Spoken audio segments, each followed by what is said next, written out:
Procvileše tri srpske vojvode, u tamnici paše Skadarskoga. Vuksan beše od rovaca ravnih, liješ bješe od pipera slavnih, Selak bješe od plemena moga. Na vjeru ih paša prevari, u tamnicu crnu ih zatvori.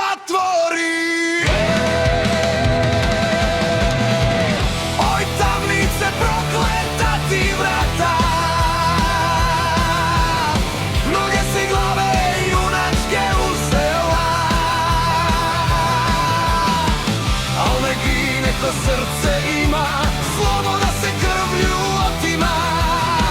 Dva prevari turski čelac crni,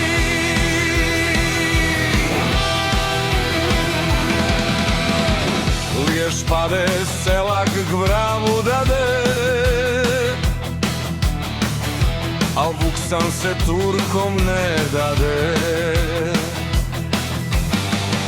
Na prevaru sablju grabi, dželatu je glavu odnio, pa pobježe iz Skadragrada.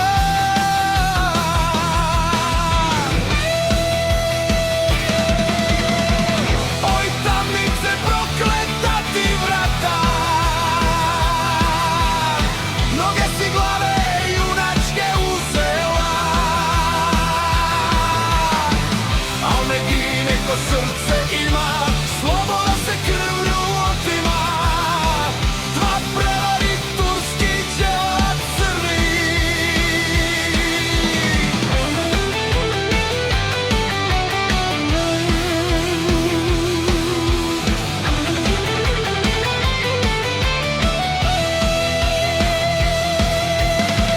Gone njega Turci na sve strane,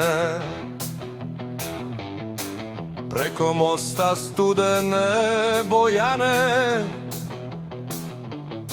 I kad mu put zatvoriše svi, sablja zbori mjesto riječi, zdravu teče u rovce kamene.